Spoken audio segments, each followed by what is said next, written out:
इस वीडियो में हम एनसीईआरटी क्लास 9 एक्सरसाइज 6.1 जो है लाइन एंड एंगल उसके क्वेश्चंस को करेंगे। लेकिन इसके क्वेश्चंस को सॉल्व करने से पहले आपको इसके बारे में थोड़ी सी बेसिक चीज़ें जाननी बहुत ज़रूरी है। और ये बेसिक चीज़ें हैं ये, जैसे कि ये एक्यूट एंगल है। एक्यूट एंगल उसको बोलेंगे जो 0 डिग्री से बड़ा होगा और 90 डिग्री से छोटा होगा, उसको हम एक्यूट एंगल बोलेंगे। ये है राइट एंगल, जो भी 90 डिग्री का एंगल होगा उसे हम राइट एंगल बोलेंगे। ये है ऑब्ट्यूस एंगल, जो 90 डिग्री से बड़ा होगा और 180 डिग्री से छोटा होगा उसे हम बोलते हैं ऑब्ट्यूस एंगल। ये अगर आप समझ गए तो उसके साथ ही यहाँ पर है स्ट्रेट लाइन। जब सीधी लाइन पर कोई भी एंगल बनता है, कोई भी एंगल सीधी लाइन पर बनता है तो उसे हम स्ट्रेट लाइन बोलते हैं या फिर स्ट्रेट एंगल्स बोलते हैं। स्ट्रेट लाइन पर कोई भी एंगल बने तो उसे हम स्ट्रेट एंगल बोलते हैं और स्ट्रेट एंगल हमेशा 180 डिग्री का होता है। चाहे कैसा भी स्ट्रेट लाइन हो, सीधा स्ट्रेट लाइन या तिरछा स्ट्रेट लाइन, उस पर पूरा जो एंगल बनेगा उसे हम स्ट्रेट एंगल बोलेंगे और वो होता है 180 डिग्री का। यहाँ पर है रिफ्लेक्स एंगल। रिफ्लेक्स एंगल क्या होता है? रिफ्लेक्स एंगल मैं आपको बताता हूँ। देखिए, आपको ये जानना है कि रिफ्लेक्स एंगल हमेशा 180 डिग्री से बड़ा होता है और 360 डिग्री से छोटा होता है। जो एंगल 180 डिग्री से बड़ा होगा और 360 डिग्री से छोटा होगा उसे हम रिफ्लेक्स एंगल बोलेंगे।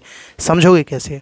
तो यहाँ पर रिफ्लेक्स एंगल अगर आपको ये वाला इस तरीके से दे दिया गया है तो ये वाला निकालने के लिए आपको बोल रहा है, तो इसे निकालने के लिए आपको क्या करना होगा? और बोले कि रिफ्लेक्स एंगल निकालो, तो आपको ये नहीं निकालना है, आपको इससे पीछे इसका जो अपोजिट जितना भी एंगल है वो आपको निकालना है। और ये एंगल 180 से बड़ा और 360 से छोटा होगा, इसीलिए इसका नाम रिफ्लेक्स एंगल है। और अगर रिफ्लेक्स एंगल निकालने के लिए बोल रहा है तो आप समझ जाओ कि 180 से बड़ा और 360 से छोटा एंगल आपको निकालना है। ठीक, इसके बारे में जब मैं क्वेश्चंस बताऊँगा तो और अच्छे से आपको समझ में आएगी।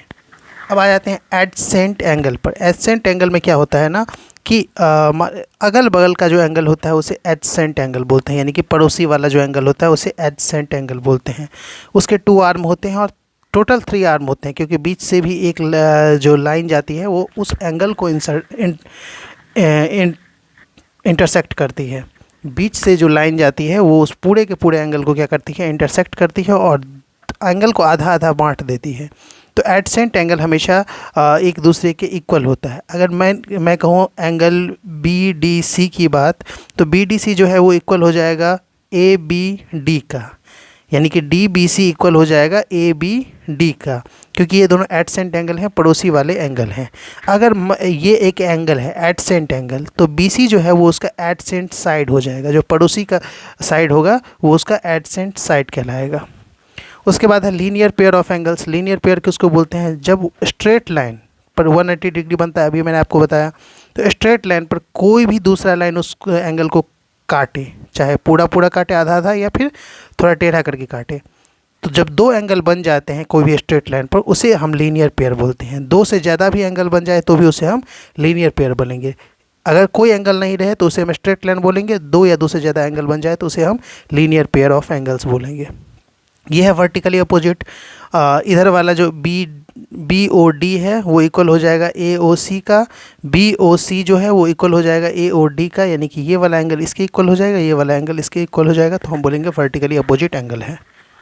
ये है पैरेलल लाइन। जब 2 लाइन एक दूसरे के पैरेलल चलता रहे, कभी मिले नहीं, तो उसे पैरेलल लाइन बोलते हैं। ये है इंटरसेक्टिंग लाइन। जब 2 लाइन एक दूसरे को कट कर दे उसे इंटरसेक्टिंग लाइन बोलते हैं। जिस पॉइंट पर कटे उसे इंटरसेक्शन पॉइंट बोलते हैं। अब आ जाते हैं क्वेश्चंस पे। अब आ जाते हैं हम क्वेश्चन पे। बोल रहा है in figure 6.13 line A B and C D intersect at O. A B और सी डी जो है वो ओ पर इंटरसेक्ट हो रही है। तो उसके बाद क्या होता है? If angle A O C plus B O E, तो हम एंगल ए ओ सी को देखते हैं और बी ओ ई को देखते हैं। तो ए ओ सी और बी ओ ई प्लस होके ऐड होती है और 70 डिग्री बनाती है। साथ में आपको बोल रहा है कि B O D, angle B O D 40 degree है, यानी कि एंगल बी ओ डी जो है यहाँ पर ये 40 डिग्री है। फाइंड एंगल बी ओ ई, तब आपको फाइंड करना है एंगल बी ओ ई की जो वैल्यू होती है वो फाइंड करना है। और एंड रिफ्लेक्स सी ओ ई, सी ओ ई का जो रिफ्लेक्स एंगल है, सी ओ ई के अलावा बाकी सारा एंगल ये आपको फाइंड आउट करना है, जिस रिफ्लेक्स एंगल के बारे में अभी मैंने आपको बताया था। कैसे करेंगे देख लो। तो कुछ इस तरीके से हम इस क्वेश्चंस को लिखेंगे, जहाँ पर जो भी इंपॉर्टेंट डेटा है, यानी कि ये बता रहा है ए ओ सी और बी ओ ई 70 डिग्री हो जाएगा, तो ए ओ सी जो है यहाँ पर और बी ओ ई जो है बी ओ ई ये दोनों मिलके 70 डिग्री है। बी ओ डी जो है वो 40 डिग्री क्वेश्चन में आपको दे दिया गया है। तो मैं लिख देता हूँ BOD इजकल टू 40 डिग्री। तो फाइंड पहले हमें क्या करना है, पहले BOE फाइंड करना है, यानी कि ये वाला फाइंड करना है। इसके लिए आपको लेना है, आपको स्टार्ट करने लिखना, यहाँ पर लिखना है angle AOC plus angle BOE is equal to 70 degree. ये यहाँ पर आपको ब्रैकेट में लिख देना है गिवन, चूँकि मैंने ऊपर में लिखा था फिर भी लिख देता हूँ यहाँ पर, ठीक। उसके साथ ही आपको BOD की वैल्यू दी गई है, तो आपको लिखना है angle BOD is equal to 40 degree. तो angle BOD is equal to 40 degree हो जाएगा, तो एंगल AOC इजकल टू भी 40 डिग्री हो जाएगा। एंगल BOD है ना, तो BOD 40 डिग्री। तो यहाँ पर आपको लिख लेना है angle BOD is equal to angle AOC, और दोनों हो गया 40 डिग्री, क्योंकि वर्टिकली अपोजिट एंगल से हो गया।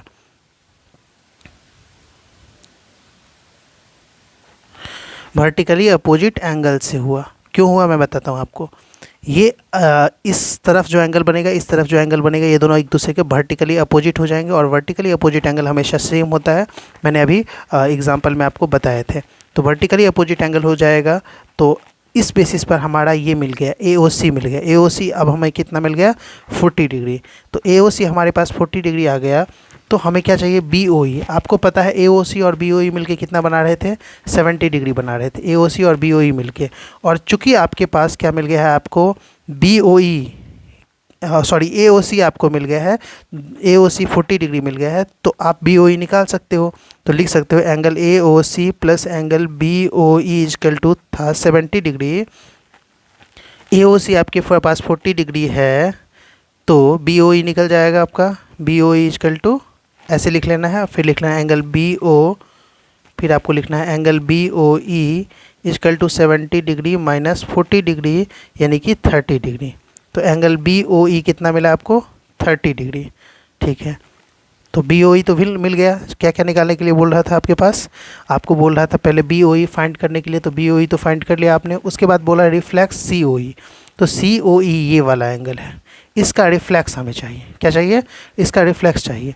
तो BOE तो अब मिल गया है 30 डिग्री, ये 40 डिग्री है, और ये वाला एंगल भी 40 डिग्री, क्योंकि वर्टिकली अपोजिट है तो सेम हो गया। तो चाहिए बस ये वाला एंगल। तो आप इसे ऐसे निकाल सकते हो, इसे लिख सकते हो आप।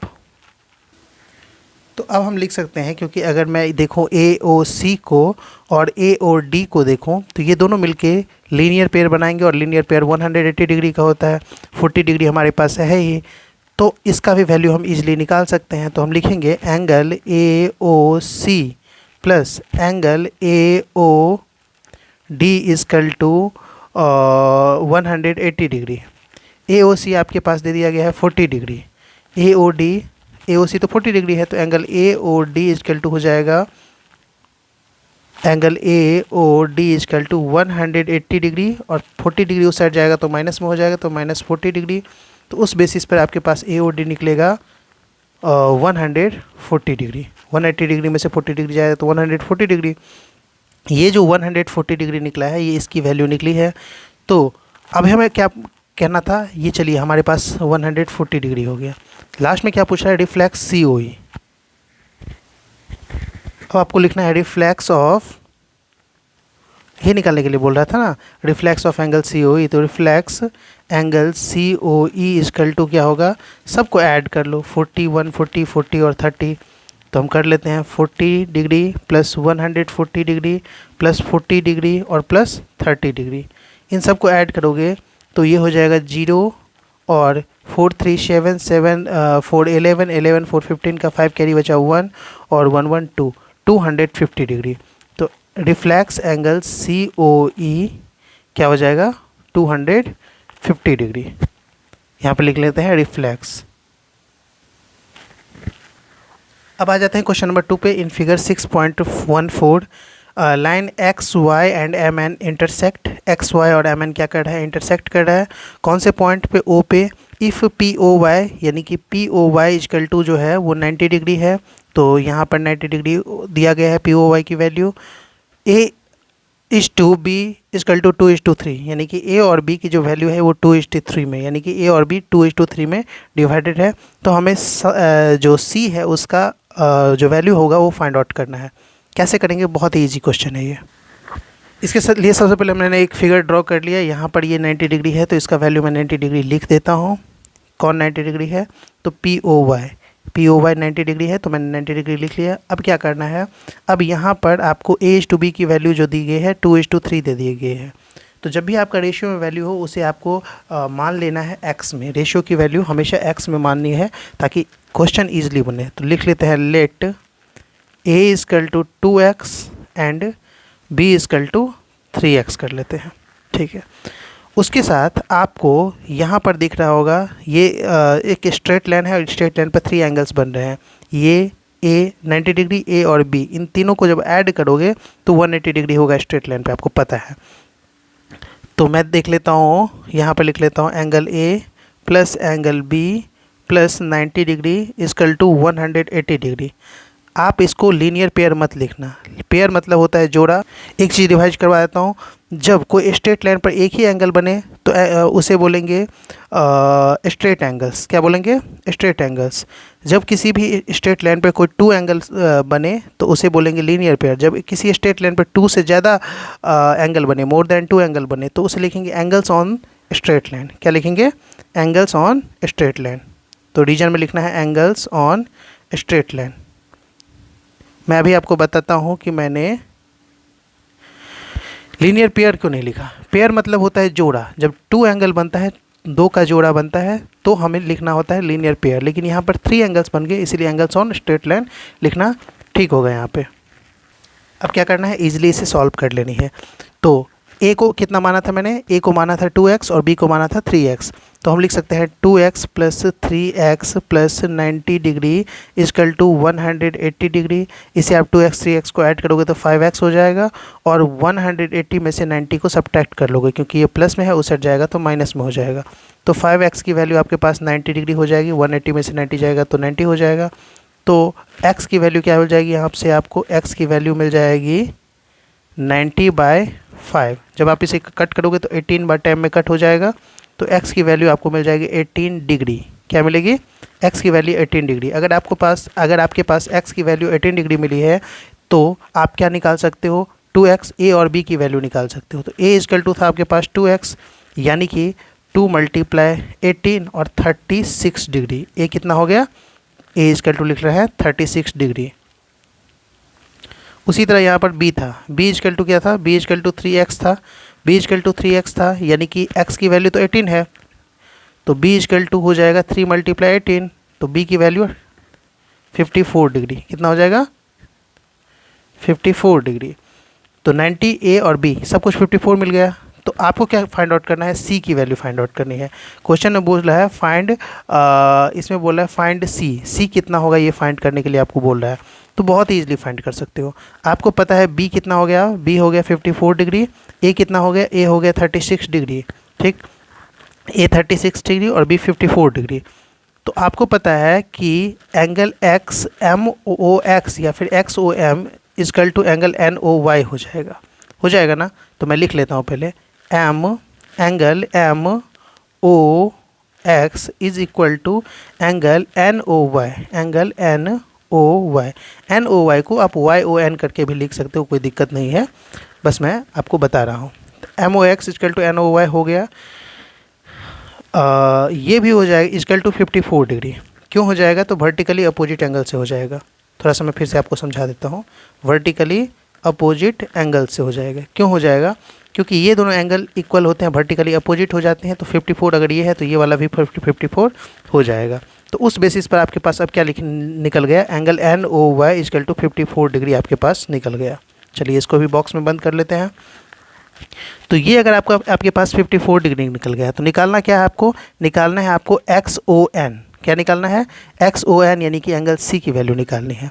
तो हम लिख सकते हैं angle C plus angle B = 180 degree लिख सकते हैं, और ये हो जाएगा लीनियर पेयर। तो यहाँ पर कर सकते हैं angle C plus angle B = 180 degree. Angle C नहीं है आपके पास, B दे दिया गया है 54 डिग्री = 180 डिग्री लिख सकते हैं। तो एंगल C की वैल्यू कितनी मिल जाएगी, 180 डिग्री - 54 डिग्री। तो इस बेसिस पर जब हम सब्ट्रैक्ट करेंगे तो निकल जाएगा 10 में से 4 गया तो 6 और ये 17 में से 5 गया तो 12, 126 डिग्री एंगल सी की वैल्यू आपको निकल जाएगी। यही वाला एंगल सी था ना, तो ये तो स्ट्रेट लाइन हो गया। इस सीधी लाइन पर अगर कोई दो एंगल बनता है तो वो क्या हो जाएगा, लीनियर पेयर हो जाएगा। यहाँ पर रीजन में मैं लिख देता हूँ लीनियर, दिख नहीं रहा होगा शायद आपको, सॉरी, लीनियर पेयर। ठीक, तो इस तरीके से हम ये वाला जो क्वेश्चन नंबर 2 है उसको कंप्लीट कर लेंगे। ये रहा क्वेश्चन नंबर 3 जो कि बहुत ही ईजी है। इसमें बोल रहा है फाइंड फिगर 6.15 को चेक करना है। इसमें P Q R is equal to P R Q है, यानी कि P Q R is equal to P R Q है, यानी कि पी क्यू आर जितना डिग्री एंगल है उतना ही degree angle P R Q भी है। तो ये बता दिया गया है। Then prove that P Q S is equal to P R T, prove करना है पी क्यू एस और पी आर टी इक्वल है। तो कैसे आप करोगे इजीली, वो आप देख लो। आपको बता दिया गया है कि पी क्यू आर जो है वो पी आर क्यू के इक्वल है। तो लेट, मैं मान लेता हूँ let angle P Q R is equal to X, P Q R को एक्स मान लेता हूँ, तो पी आर क्यू भी, therefore angle P R Q is also X. अगर मैं पी क्यू आर को एक्स मान लेता हूँ तो पी आर क्यू भी एक्स हो जाएगी, क्योंकि ये दोनों तो इक्वल ही थे क्वेश्चन से। ठीक है, अब ये दोनों, ये तो आप समझ गए। उसके बाद आपको क्या करना है, यहाँ पर पी क्यू आर को देखो, और ये पी क्यू आर को हमने एक्स मान लिया तो नाम दे देता हूँ दोनों को एक्स। तो यहाँ पर पी क्यू आर यानी कि एक्स को देखो और पी क्यू एस को देखो। इन दोनों को अगर हम ऐड कर दें तो ये क्या हो जाएगा, लीनियर पेयर हो जाएगा। क्योंकि स्ट्रेट लाइन पर कोई 2 एंगल बनते हैं और दोनों मिलकर 180 बनाते हैं, तो उसे हम लीनियर पेयर बोलते हैं। ये तो आप जानते हो। तो हम लिख सकते हैं एंगल पी क्यू, पहले लिख लेते हैं angle P Q R plus angle P Q S, angle P Q S is equal to 180 degree, और ये हो जाएगा लीनियर पेयर। कोई दिक्कत नहीं। अभी क्या है, ये जो है angle P Q R, angle P Q R उसको हमने एक्स माना है, तो लिख सकते हैं X plus angle P Q S is equal to 180 degree. तो एंगल पी क्यू एस की वैल्यू हम लिख सकते हैं 180 डिग्री माइनस एक्स। ठीक है, एंगल पी क्यू एस की वैल्यू आपके पास निकल गया। इसको एक इक्वेशन नंबर 1 मान लीजिए। अब क्या करना है, अब अगेन यही काम यहाँ पर भी करना है। तो अगेन सेम काम करना है। अगेन लिखेंगे P R Q plus P R T is equal to 180 degree. P R Q X माने हैं तो लिख लेते हैं X plus angle P R T, angle P R T is equal to 180 degree. ठीक, तो एक्स, इस तरीके से हमारे पास एंगल पी आर टी जो निकल जाएगा वो 180 डिग्री माइनस एक्स निकल जाएगा। ठीक, तो इसको इक्वेशन नंबर 2 मान लीजिए। इसको भी हम लिख देंगे लीनियर पेयर। क्या लिख देंगे, लीनियर पेयर। बस एक चीज़ आपको ध्यान रखना है कि एंगल पी आर टी जो था 180 डिग्री माइनस एक्स है, और एंगल पी क्यू एस जो है वो 180 डिग्री माइनस एक्स है, यानी कि इन दोनों की वैल्यू एक जैसी है, सेम टू सेम है। तो अगर इन दोनों की वैल्यू सेम टू सेम है, यानी कि एंगल पी क्यू एस और एंगल पी आर टी भी इक्वल हो जाएंगे। तो हम लिख सकते हैं therefore angle P Q S is equal to angle P R T, और ये दोनों अब इक्वल हो गए यहाँ पर। लेकिन आपको लिखना है फ्रॉम इक्वेशन 1 एंड, चूँकि हमने इक्वेशन माना था, ज़रूरी नहीं थी मानने की, लेकिन चूँकि मान लिया था तो थोड़ा सिस्टमेटिक तरीके से लिखना होगा। From equation 1 and 2 therefore, जब आप फ्रॉम लिख दिए तो देयर फॉर लिखने की ज़रूरत नहीं है। तो from equation 1 and equation 2 angle P Q S is equal to angle P R T, और ये हो गया आपका प्रूव्ड। क्वेश्चन नंबर 4 में बताया जा रहा है in figure 6.16 X plus Y और is equal to Y plus Z. तो 6.16 अगर फिगर देखो तो आपको क्या है, एक सीधी लाइन है और एक लाइन उसको इंटरसेक्ट कर रही है, थोड़ा टेढ़ा करके इंटरसेक्ट कर रही है, उस पर ध्यान मत देना। तो इस तरीके से चीज़ें हैं। अब क्या करना है आपको, इसमें बता रहा है कि एक्स प्लस वाई, एक्स और वाई को जब हम सम करेंगे तो आपको पता है सीधी लाइन पे जब 2 एंगल बनते हैं और उनको हम सम करते हैं तो वो लीनियर पेयर कहलाते हैं, और लीनियर पेयर का जो सम होता है 180 डिग्री होता है।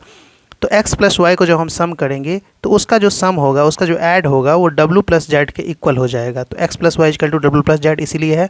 इधर भी सीधी लाइन पर ये एंगल बन रहा है और ये भी 180 डिग्री हो ही जाएगा। प्रूव करना है A O B is a line. तब हमें क्या करना है, ए ओ बी जो है ये एक लाइन है, ये प्रूव करना है। तो यहाँ पर हम लोग लिख लेंगे x plus Y is equal to Y plus Z, क्योंकि क्वेश्चन में जैसा बताया गया है कि x y और ये क्वेश्चन में बताया गया है, क्वेश्चन में दिया गया है x प्लस वाई और वाई जेड जो है सो इक्वल होंगे, और ऑब्वियसली होंगे। अगर आप अच्छे से जानते हो तो ये चीज़ समझ ही जाओगे कि ये एक स्ट्रेट लाइन है, स्ट्रेट लाइन के इस तरफ बनने वाला एंगल अगर ऐड कर दिया जाए तो वो 180 ही बनेगा, और उस तरफ वाला एंगल ऐड कर दिया जाएगा तो वो 180 ही बनेगा, तो दोनों तो इक्वल होंगे ही। तो आप एक और चीज़ जानते हो कि 180 180 360 होता है, यानी कि प्रॉपर जो कंप्लीट एंगल बनता है उसका सम 360 डिग्री होता है, ये आप जानते हो। तो बस वही चीज़ लिख देना है, x plus Y plus W plus Z is equal to 360 degree लिख लेना है, और साथ में आपको लिख लेना है रीजन में कंप्लीट एंगल। और यहाँ पर नोट में मैं एक चीज़ आपको लिखा रहा हूँ ताकि आपको याद रह जाए, sum of complete angle is equal to sum of complete angle is equal to 360 degree होता है। बस क्लैरिफिकेशन मिल जाएगी इससे। तो ये चीज़ आपने लिख लिया।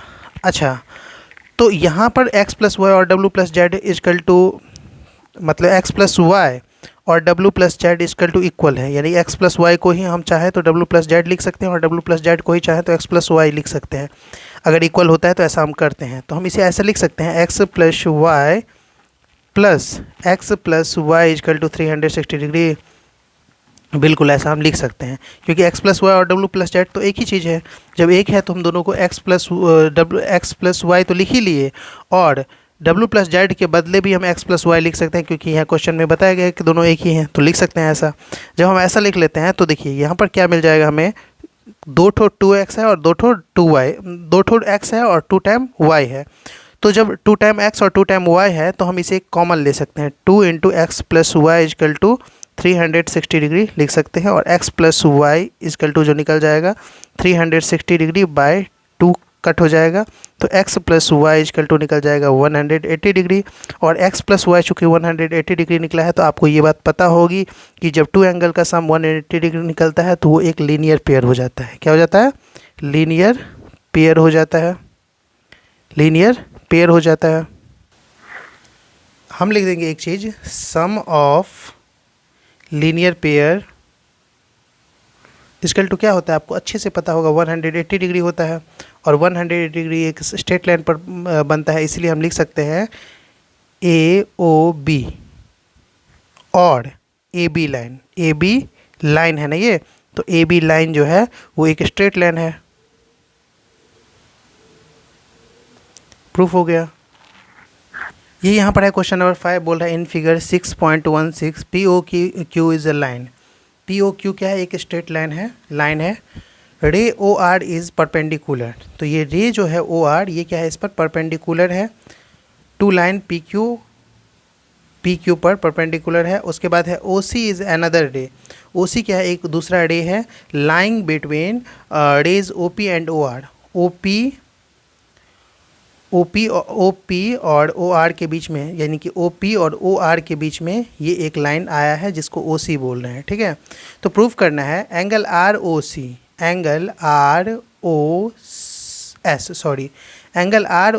जो है वो है हाफ, यानी कि 1/2 का मतलब हाफ है। एंगल QOS माइनस POS के माइनस करेंगे तो ये मिलेगा। तो ये इसे प्रूफ करना है। चलिए इजली आप इसे प्रूफ कर सकते हो, कैसे दिखाता हूँ। तो ये रहा अपना फिगर क्वेश्चन नंबर 5 का, और इसमें क्या बोल रहा है, सबसे पहले OR जो है PQ पे परपेंडिकुलर है। OR जो है PQ पे परपेंडिकुलर है, तो हम लिख लेंगे OR परपेंडिकुलर किस पे है? PQ पे, ठीक है। उसके बाद क्या बताया गया है कि जो RO, जैसे यहाँ पर देख लेते हैं QOR या फिर ROQ और POR जो है वो 90 डिग्री है। अगर मैं कहूँ ROQ 90 डिग्री है तो आपको पता है स्ट्रेट लाइन पर 180 डिग्री का एंगल बनता है, और एक तरफ अगर 90 डिग्री हो गया तो दूसरी तरफ ऑटोमेटिकली क्या हो जाएगा, ये यहाँ से लेके यहाँ तक का वैल्यू ये 90 डिग्री हो जाएगा। सो हम यहाँ पर लिख सकते हैं angle ROQ is equal to angle PROP, angle ROP क्या हो जाएगा? एंगल ROP, और ये दोनों मिलके क्या होते हैं? 90 डिग्री होते हैं। तो कोई बात नहीं, ये भी हमने लिख लिया। अब हमें क्या करना है, एक चीज़ आपको ध्यान देना है, ये दोनों तो 90 डिग्री हो गई, यानी कि इधर वाला एंगल और इधर वाला angle, angle R O Q, angle R O Q और आर ओ पी, ये दोनों मिलकर 90 डिग्री हो गए। अब हमें क्या करना है, हमें इस ये जो आर ओ पी है, इसमें जो ये एक रे गया है ओ एस, इसके बारे में सोचना है और अच्छे से, जितना अच्छे से लिख सकें उसे लिखने की कोशिश करेंगे।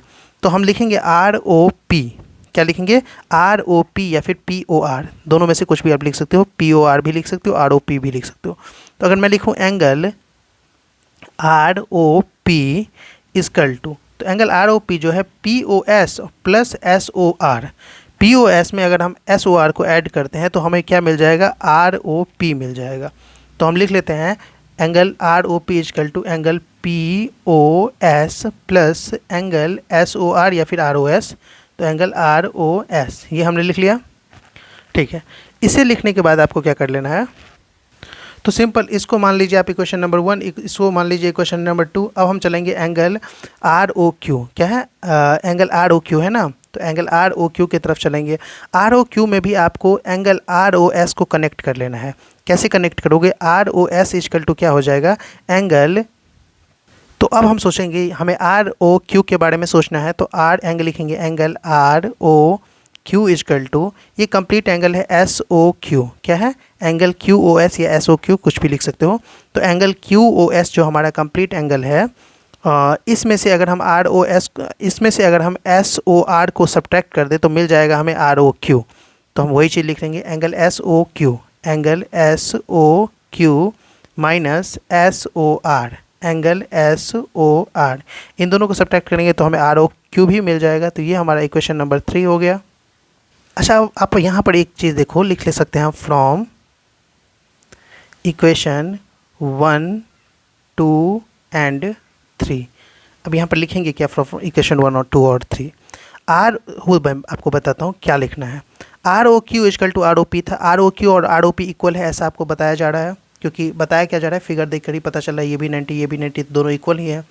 आर ओ पी की वैल्यू आपको इतना निकला है, ठीक है, और आर ओ क्यू, आर ये जो आर ओ पी था इसका वैल्यू इतना निकला है, और आर ओ क्यू का वैल्यू आपको जो निकला है वो इतना निकला है। चूँकि आर ओ पी और R O Q, R O P और आर ओ क्यू अगर इक्वल है तो इन दोनों का वैल्यू भी इक्वल हो जाएगा। सो हम लिख सकते हैं angle P O S plus angle R O S is equal to angle S O Q minus angle S O R. ठीक है, देखिए एस ओ आर हो गया या आर ओ एस हो गया, एक ही चीज़ है, ये आपको ध्यान में रखना है, क्योंकि इसमें भी आर ओ एस आता है, इसमें भी एस ओ आर आता है। तो मैं अगर आपको, अगर जैसे मैंने आर ओ एस लिखा था ना, तो बाद में मैंने क्या लिख लिया, इसको एस ओ आर लिख लिया। तो गलती इसमें कुछ नहीं है, दोनों में से कुछ भी आप लिख सकते हो। चूँकि आपने, अगर आपको कन्फ्यूजन ना हो तो यहाँ पर अगर हमने आर ओ एस लिखा है तो इसे भी हम आर ओ एस ही लिख देते हैं ताकि आपको कन्फ्यूजन ना हो। दिक्कत कोई नहीं है, ये आपको ध्यान रखना है। तो इसको भी हम आर ओ एस, इसको भी हम लिख लेते हैं आर ओ एस। जब सवाल बना रहे होते हैं तो उतना ध्यान नहीं जाता है, मतलब ये आपको अथॉरिटी है कि आप आर ओ एस को एस ओ आर या फिर आर ओ एस कुछ भी लिखो, ये आपको अथॉरिटी है जब भी आप मैथ का कोई क्वेश्चन बनाते हो। तो ये मैं बस बता रहा हूँ आपको। अब यहाँ पर इजी क्या क्यों हो जाएगा आपके लिए, वो इसीलिए आप, चूँकि आपके लिए ईजी हो जाएगा इसलिए दोनों नाम मैंने एक जैसे कर दिए, कन्फ्यूजन ना हो। अब हम क्या करेंगे, आर ओ एस को आर ओ एस के पास लगेंगे, angle R O S plus ये एंगल जो माइनस में है इधर आ जाएगा तो प्लस में हो जाएगा, angle R O S is equal to angle S O Q, और ये प्लस में है तो उस साइड जाके माइनस में हो जाएगा, एंगल पी क्यू एस। ठीक, आर ओ एस को हम ऐड करेंगे तो क्या हो जाएगा, 2 R O S is equal to S O Q minus angle P Q S हो गया। अब हम एंगल आर ओ एस की वैल्यू निकालेंगे तो ये जो एस ओ क्यू है, मतलब ये 2 जो है, 2 के नीचे कुछ नहीं था तो 1 था। हमें क्या ध्यान रखनी है कि 2 के नीचे कुछ नहीं था तो, हमें क्या ध्यान रखनी है कि 2 के नीचे कुछ नहीं था तो क्या था, 1 था। उस साइड जाएगा तो उल्टा हो जाएगा, 2/1 जो यहाँ पर था वो 1/2 हो जाएगा। तो इसे आप 1/2 लिख लो, और साथ में ये जो एस ओ क्यू जैसा है वैसा ही रखो, इनटू में S O Q minus angle, angle में S O Q minus angle P Q S. अब मैं क्वेश्चन देखता हूँ, पी क्यू एस है यहाँ पे, अच्छा मैं ठीक कर देता हूँ यहाँ पे, तो ये एंगल पी क्यू एस है। अब मैं क्वेश्चन देखता हूँ क्या प्रूफ करने के लिए बोल रहा था। तो यहाँ पे बोल रहा था एंगल क्यू ओ एस को मतलब R O S is equal to क्या होना चाहिए। मैं इसको थोड़ा ठीक कर देता हूँ, आपको दिखेगा यहाँ पर क्वेश्चन में R O S is equal to क्या होना चाहिए। तो यहाँ पर देखिए R O S is equal to होना चाहिए 1/2 into Q O S minus P O S. मैंने क्या किया है, क्यू ओ एस को एस ओ क्यू लिख दिया है, कोई बात नहीं, क्यू ओ एस को आप एस ओ क्यू लिख सकते हैं और साथ में पी ओ एस, तो पी ओ एस हमने भी लिखा, तो आप ऐसे लिख सकते हो। अगर इसी को चाहो तो क्वेश्चन के अकॉर्डिंग अगर आप लिखना चाहो तो आप इसे ऐसे भी लिख सकते हो, R O S is equal to 1/2 into angle Q O S minus angle P O S, और ये हो जाएगा आपका प्रूव्ड। यहाँ पर है question, it is given that angle X Y Z is equal to 64 degree. एक आपको फिगर ड्रॉ करनी है, जहाँ पर फिगर यहाँ पर नहीं दिया गया है, आपको बस खुद ही ड्रॉ करनी है, और उसमें X Y Z is equal to क्या हो जाना चाहिए, 64 डिग्री हो जाना चाहिए। ठीक, X Y is produced to point P, X Y जो होना चाहिए वो पॉइंट पी से प्रोड्यूस होना चाहिए। Draw a figure from the given information if ray Y Q bisect Z Y P and find X Y P and reflex Q Y P. इस तरीके से क्वेश्चंस दिए गए हैं। इस क्वेश्चन को अगर आप अभी पढ़ रहे होगे तो हो सकता है समझ ना आए, बट मैं इसको सॉल्व करता हूँ। देखिए इसका फिगर कैसे बनेंगे। एक बार मैं फिगर के अकॉर्डिंग फिगर के साथ पढ़ता हूँ तो आपको चीज़ें समझ में आ जाएंगी। सबसे पहले था X Y Z is equal to 64 degree, तो X Y Z is equal to 64 degree. उसके बाद बोल रहा है X Y is producer to point P, X Y जो है ये प्रोड्यूस करता है लाइन को आगे तक और ये पॉइंट पी तक लेके जाता है लाइन को। ठीक है, ये पॉइंट पी तक लाइन को जाता है, तो यहाँ तक हमने कर लिया। उसके बाद है draw a figure from the given information, कुछ इन्फॉर्मेशन आपको दिया गया। If ray Y Q bisect, ray Y Q जो है bisect Z Y P, if ray Y Q bisect कर रहा है जेड वाई पी को, तो मान लीजिए एक लाइन हमने जेड वाई पी यहाँ पर सीधा जाता है, ये लाइन सीधा जाता है जेड वाई पी, इसको बाइसेक्ट कर रहा है एंगल वाई क्यू पी। थोड़ा सा इसको बढ़ा लेता हूँ, ठीक, और थोड़ा सा इसको भी बढ़ा लेता हूँ। तो ये एक लाइन जा रहा था, ये एक लाइन जा रहा था, कौन सा, ये एक लाइन मान के चलिए कहीं पर भी जा रहा था, कट कर रहा है वाई पर। ठीक है, तो एंगल जेड वाई पी, छोड़िए लाइन वो बढ़ाने की ज़रूरत नहीं है, फिर भी मैंने थोड़ा सा बढ़ा दिया, चलेगा, लाइन थोड़ा सा बढ़ा ही रहना चाहिए, रहने दीजिए इसको। तो एंगल ये जो लाइन था जेड वाई पी इसको बाइसेक्ट करता है Y Q, Z Y P को बाइसेक्ट करता है वाई क्यू। ठीक है, और उसके साथ ही मैं उसके साथ ही क्या बोल रहा है कि एक्स वाई क्यू, कहाँ गए X Y Q, X Y Q जो है X Y Q and reflex X Y Q को भी बाइसेक्ट करता है जेड वाई पी, और रिफ्लेक्स क्यू वाई पी का रिफ्लेक्स निकालना है। तो क्यू वाई पी जिसका जो निकलेगा, इसके अलावा बाकी सारे वैल्यूज़ आपको निकालने हैं। तो कैसे करेंगे इस क्वेश्चन को सॉल्व, देखिए। तो पहले इसका लिख लेते हैं, एंगल एक्स वाई जेड और जेड वाई पी, ये दोनों मिलके एक्स वाई जेड और जेड वाई पी मिलकर मान के चलिए 180 डिग्री बना रहा है। तो हम लिख लेते हैं यहाँ पे angle X Y Z, angle X Y Z plus angle Z Y P is equal to 180 degree.